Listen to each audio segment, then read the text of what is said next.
is Jen Krutzer. I'm the Director of Climate Initiatives at the Wild Center. We are in the northern part of the Adirondacks, we're in the town of Tupper Lake, and our center opened in 2006. We are really place-based and work towards connecting people and nature and inspiring them to take action. Our climate program started in 2009, and it started because a young person, a junior in high school, actually attended a climate conference here at the Wild Center, and afterwards sent me an email and said, Jen, that was so awesome, but everybody there was really old, and this is a challenge for youth and my generation, and I think we should do a youth climate summit.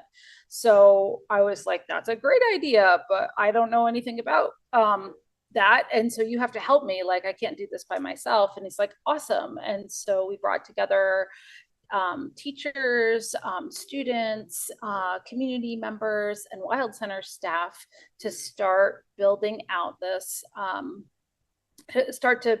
program. And our first Youth Climate Summit, which was this like 2-day super dynamic youth led and youth in partnership event, took place in November of 2009, and it brought together about 200 students all over the Adirondacks in teams to learn about climate science, to learn about climate solutions, to think about what's happening here in the Adirondacks, and kind of be thinking about like what they could do. So a core part of that was to create these climate action plans that help to they're basically like a blueprint for an action project that students can take back to their schools and communities, and they're driven by youth, with support of folks like me, other educators, and their teachers, to make it happen. So that's in essence of what the program is. We also do work with teachers, we work with educators, we work to build networks and coalitions. Since 2009, our Youth Climate Summit program has really grown to include now over 250 summits globally. So we have tons of free resources online. We help get summits started all over the place. We do a lot of mentoring. We have a big network, obviously, and support for folks that are interested in working with youth, and finding ways to address climate change in their own communities, and really take action to build a more resilient and just future for all. So Youth Voice is really central to the work that the Wild Center does across our climate program, and now even more so across the museum. So and all the programs that we do, it's like the backdrop from which, not the backdrop, but like it definitely is the container from which everything else comes out of. So youth help to plan the Youth Climate Summit. So in the fall, when we are starting to really gear up on our planning, we have students from multiple districts meeting once a week and planning activities, workshops, speakers, social media for all the summits. And that's like a core value for us, is to either work with youth in partnership and or like have projects or programs or initiatives that are youth driven. So that's a really important piece. From that work, we've seen like some pretty incredible things happen. So youth have been on our like advisory board for grants. They help develop all the materials and resources that we have now online, like how to plan a youth climate summit, how to do climate action planning, like how do you form a green team.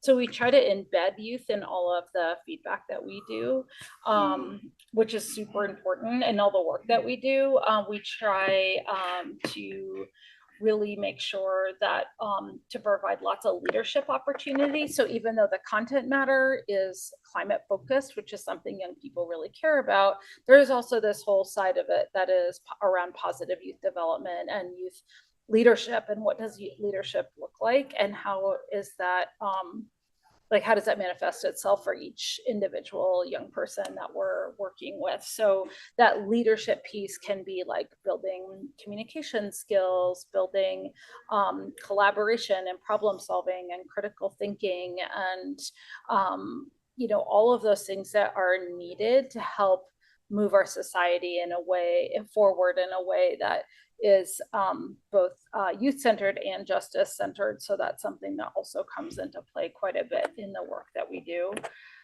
So youth voice, I feel like, is just so essential, and it really, like, even in our new climate solutions exhibit, we have 3 of our youth leaders are featured in that exhibition, out of the 12 people that are featured. So we try to create lots of opportunities for speaking, intergenerational dialogue, and ways for them to get involved in their local communities. Like, we've had youth serving on community task force to help create climate smart communities, more resilient communities. And it's so, anyway, we just really love working and having youth a part of this program. It's essential for us. I think one of the things that is really important is providing choice. Like, so for example, like giving youth the opportunity to choose the projects and work that they do with us. That's a really important thing. So providing choice and support is really critical. I think there's a lot, like, we get a lot of questions from other sites, or even other summit sites, but also other organizations in the Adirondacks. Oh, I want to start working with youth like you guys do, and we're going to have a meeting today. It's Monday at around 11 o'clock, and I'm like, okay, well, all the youth are in school right now. If you're working with high school age youth or even college age youth, like, that's a hard time. Like, you have to make accommodations in your schedule. So I feel like flexibility is really key. You have to be sort of like have that kind of support system in play, but in a way that's not so that it's scaffolded and not something that's like this top down approach, which is why I mentioned choice being super important and giving young people the autonomy to make those choices, to figure out things on their own, but to also be that kind of like support system and to follow through. I think the follow through piece is something that often gets dropped off, or young people can be like really tokenized. So like finding ways that you can have like a group of young people that are a part of your program, or that you're providing support for, and making sure that tokenism is not happening. I think it's ideally there's like this co-creation thing that's happening with youth, or youth are driving the thing. But I also think that there's like, it takes a long time for that trust to get to that point, that building that trust, and also just being aware of putting a burden on young people. Like, we often, especially in the climate and environmental crises, like, we see like, well, youth are going to solve this for us, and it's like, no. What we need is to work in partnership, because everyone everywhere should be working on this challenge.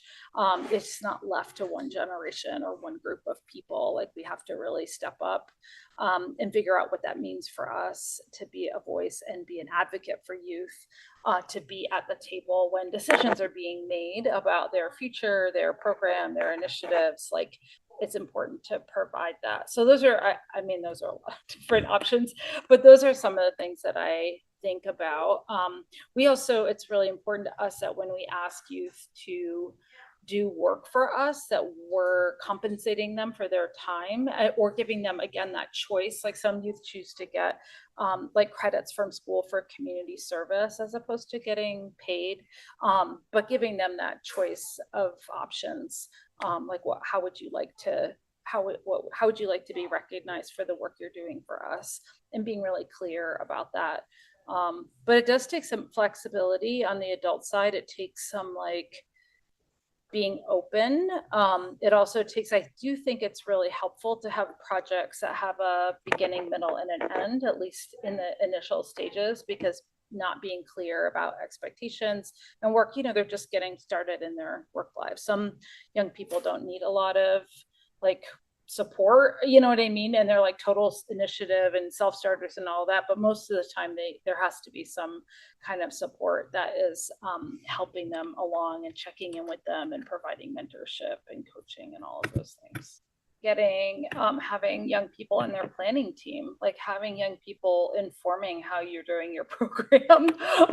That would be like, right away, like having someone, like it could be elevating one or two youth to being a part of your project planning team that can help you be like, oh, well, we hadn't thought about this, like providing that youth perspective as you're planning. If you're planning a program for 200 people, like 200 young people, 200 youth, like have youth be a part of that process. And it doesn't mean you need all 200, you just need, some perspective there so they can help you, and you're providing that valuable leadership skills. I think that people don't think about that, and like you could do that tomorrow. Like you just be like, who wants to do this? We have this funding to help support you to do this, whatever honorarium or pay or whatever it is, and like we would love your support and help on how we make this go forward. So that would be one thing I would say could happen immediately. I think the other thing, is I guess the thing that came to mind was like recognizing the small wins, like, and celebrating with youth. There's a lot of stress out there right now, a lot of anxiety and mental health challenges, whether it's like, coming, still ripple effects of COVID, which we see a lot, but then also just like the day to day, like, social media and like news cycle and catastrophes. Like there's a lot going on. So, like, the other thing, like finding ways to like celebrate with you, provide joy, provide space, like some open-ended time with like just like art activities or watching film, like just fun, like find ways to have fun, like, and yes, there's service and there's the work that needs to be done, but are there also ways that you could have fun, and ask you what they want? Like that's another thing. Simple question: what would you guys like to do? How do you think we should, what could we do better with our program? Ask them to evaluate the program that you're doing and they'll give you good honest feedback.